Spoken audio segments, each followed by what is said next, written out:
completely wrong history facts everyone still believes. Take a look at this guy. What is he? What does he do for work? You fool. You buffoon. You probably said he's a ninja. Terrible guess. He looked like a He's ninja. actually a plumber. Assume nothing. Really? Jokes aside, this was actually crazy to find out. Ninjas didn't wear all black. The all black suit with a little eye slit, the thing that is a ninja in your brain, is a theater costume. And the story of how it happened is low-key better than the myth.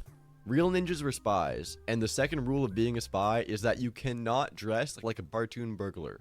The first rule is to say your last name before your first name, and then your first name when introducing yourself. James Bond. Walking around feeling in a black bodysuit is the same energy as a modern spy wearing a shirt that says spy. Yeah, like actual ninjas dressed as farmers, monks. Yeah, that actually makes more sense. Like wearing a ninja suit, or like something that's meant to be stealthy, that doesn't even make sense. You're supposed to just blend in with the everyday people. That's how you blend in.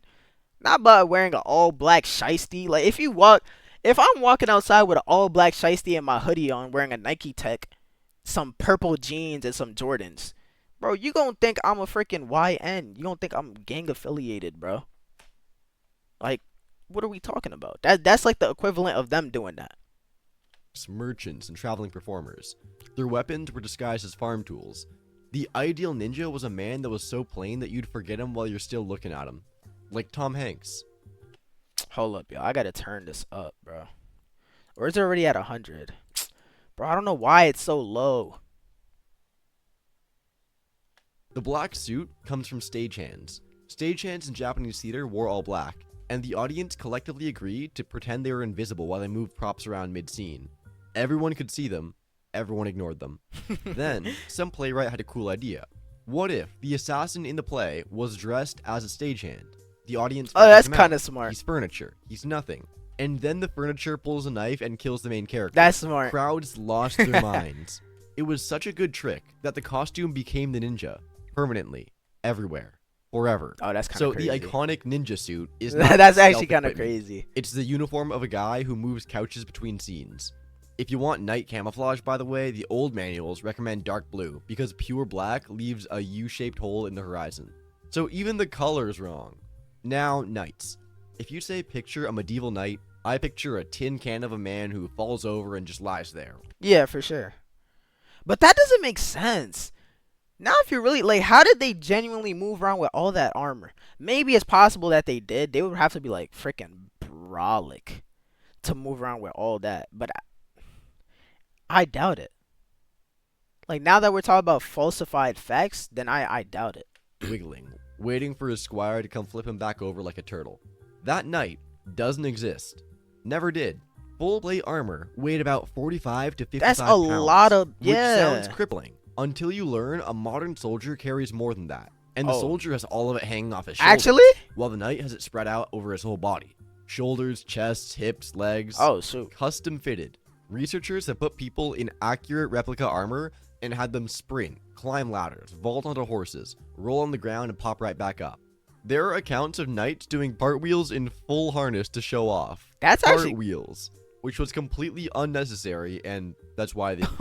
Boy, was I wrong then. Shoot, I just falsified a fact right here, right in front of your eyes, bro. What the heck? Was it tiring? Sure. It's 50 pounds of steel, and it's also a personal sauna. But these were professional athletes who trained in it from childhood. So the average knight could outrun you specifically. Yes, I couldn't Alex, tell you, Ash. I'm talking to you. The average knight could outrun you, Good thing Alex. I'm not named Alex. Hopefully that'll jump scare some people named Alex. Yeah. And while we're here, the swords.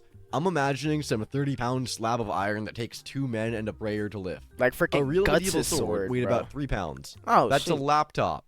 Even the giant two-handed ones rarely pass 7. Because a heavy sword is a slow sword. Yeah. And a slow sword gets you killed. And medieval people were very motivated to not get killed. Armor actually got so good that swords stopped going through it. So knights would flip the sword around and club each other with the handle. Historians called that the murder stroke.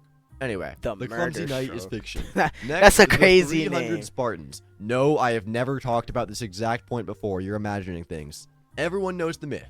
300 Spartans fought off 10 billion Persians. But there were never 300 men at Thermopylae. There were about 7,000. And they Damn. all had inconveniently spelled names, like the Thespians, the Thebans, the Phocians, the Corinthians, a whole coalition of Greek city-states that you've never heard of, because none of them got a movie. The 300 were just Leonidas' personal royal guard. Oh. And even they didn't come alone. They brought Helot. Yeah, I'm not gonna lie. I'm pretending like I know what he's talking about. Like I might have heard some like general story of this, but I don't remember this specific. I don't remember this specific occurrence. So I'm gonna just play along with it. Okay, that's what I'm gonna do. Who were enslaved servants who also fought and also died and got mentioned exactly nowhere. All 7,000 held the pass for 2 days. Then a local guy sold the Persians a path around the mountain and the position collapsed. About 1,500 men stayed for the last stand. The 300 Spartans, about 400 Thebans, and 700 Thespians. The Thespians are the part that gets me. Their tiny city sent basically every fighting man it had. All of them volunteered to stay. That makes the two of us. Oh yeah, you're right. I do want to change it. You're so right. Thank you for reminding me. Just chatting. All of them died, and their reward is that you just heard their names. The Thespians are the part that gets me. Their tiny city sent basically every fighting man it had. All of them volunteered to stay. All of them died, and their reward is that you just heard their name for the first time in your life. That's actually sad, bro. How do you possibly then their military is just done. Like you have to rely solely on your allies to protect you if more war were to happen. You have nobody else to send to war to protect. Either that or you just become the most peaceful nation out. And you just remove yourself from all war. Even then, somebody's gonna come and conquer you off rip. During that time, that's all these motherfuckers wanted. They just wanted more land, more power, more wealth. Them motherfuckers was greedy. Or they send the kids. That would be a sad reality.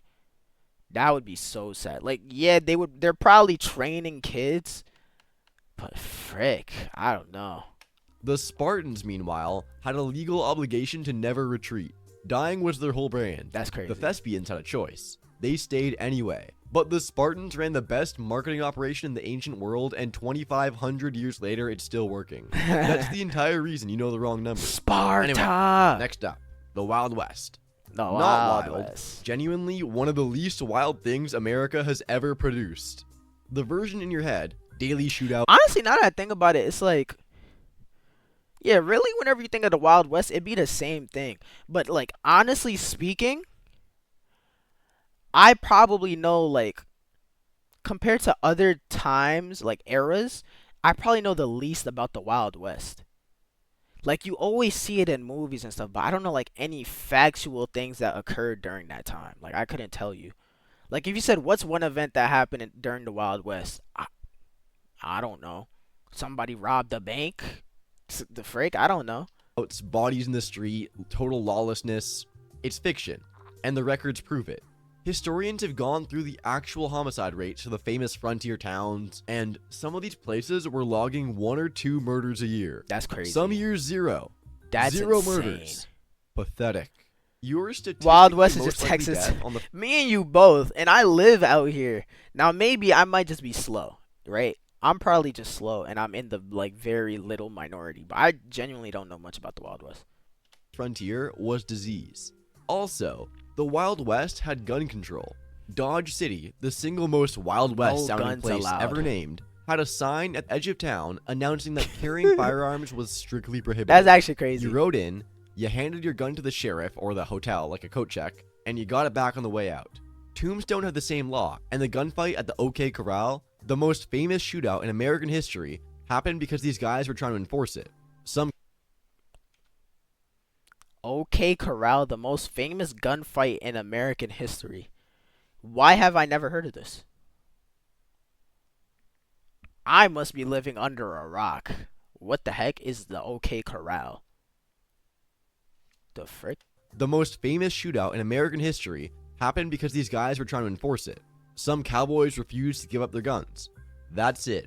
The defining moment of the Wild West was a weapons permit dispute. It also lasted 30 seconds and happened in a cramped side lot, not at high noon. What do you guys teach in history? I mean, you just learn about like, oh, how America came to be, like the early constitutions and whatnot, and then like the freaking industrial revolution, World War. Like I feel like we always skip that middle, like we and then with the Civil War and like it's just like that stuff, like the really big stuff, slavery in America. I feel like I never learned about the Wild West. Like I don't know a lick about the Wild West. In the middle of the street. Real frontier violence was, And again, that could just be me like for whatever reason living under a rock and not paying attention, but I couldn't tell you. happened in a cramped side lot, not at high noon in the middle of the street. It's Real frontier high violence was noon. ambushes and drunk men shooting each other over card games, usually somewhere in the back. However, the tumbleweeds were real.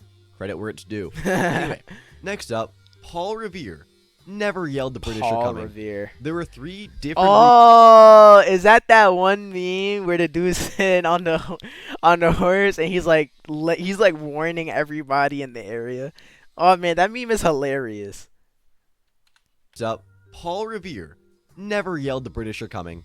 There were 3 different reasons that The this makes no Brits are sense. coming. Reason 1, it was a covert mission. The countryside was full of British patrols, specifically hunting riders like him. Galloping through villages, screaming your secret at 1 a.m. isn't spycraft. He rode quietly and knocked on specific doors. 2, and this is the one that should have killed the myth. The colonists were British. It's 1775. The revolution hasn't started. Everyone he's warning. Everyone is subject. British. Screaming "the British are coming" would have gotten people to think that, yeah, we're British. We Go ahead. are British. Yelling "the British are coming" is like Hey. running through Boston yelling "the Americans are almost here." Like Nah, that's hilarious. I ain't gonna lie. We didn't learn about. Yeah, okay. I'm glad I'm not the only one that realized that. Is that what you guys say when I pull us in the stream? You were imagine just us on the freaking Ash and Green Day are coming. That would be hilarious, bro. The Brits are coming. We low-key learned about African. I said African. I don't know where I heard African from. We low-key learned American history, and then we had world history. Yeah. Yeah. I mean, then again, it's like if you really want to get into it, like the elites and the authorities only want you to know certain things, honestly, and they probably just didn't give a damn about the Wild West to like put it in the freaking textbooks and like have teachers teach about it. So who knows, bro? Also, assuming like if what he's saying is true, then like literally nothing happened in the Wild West. So, was there really a reason in teaching it to us? I don't know.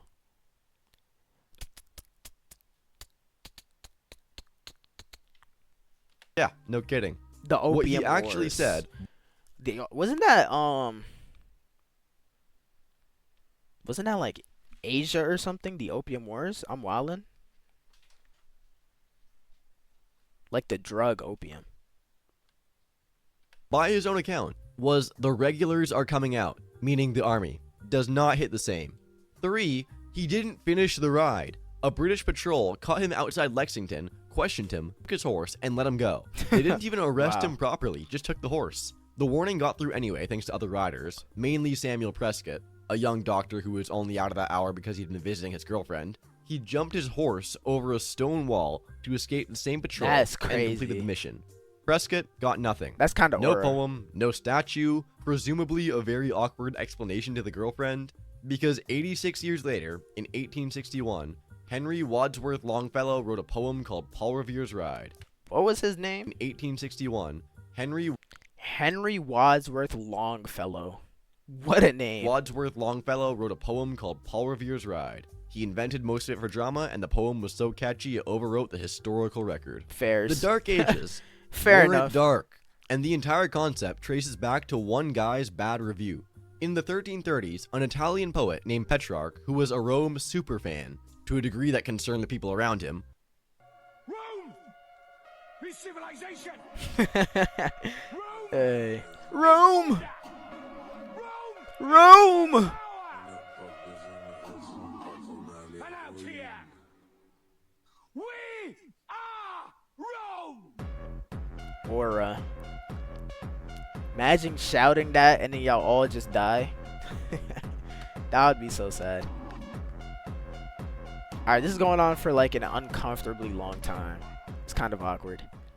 Decided that everything after the fall of Rome was a decline, and branded the whole era an age of darkness. That's the origin. Wasn't evidence, it was just kind of a vibe. One man posted a negative review of a millennium, and we kept it for 700 years. That's actually kind of Here's crazy. what the dark, ignorant, mud-sitting Middle Ages actually produced. The Dark Universities. Ages. Oxford, invented in this period, still operating, still charging too much. Also, algebra. The word itself is Arabic, flowing into Europe along with serious advances in medicine and optics. Whoever invented algebra, bro, you need to go. Well, shoot, you already done gone, but you still need to go, bro. That was indeed the Dark Ages. Motherfuckers were really sitting around creating algebra. Yeah, alright, you had nothing better to do, bro? Come on. Eyeglasses, mechanical clocks, windmills, the heavy plow, crop rotation, all the lame, boring, world-changing stuff like that. Like, come and on. cathedrals, buildings so structurally ambitious that modern engineers still write papers on how medieval crews pulled them off with no computers, cranes, or safety equipment. Bro, it's kind of sad that they don't make buildings like this no more, bro.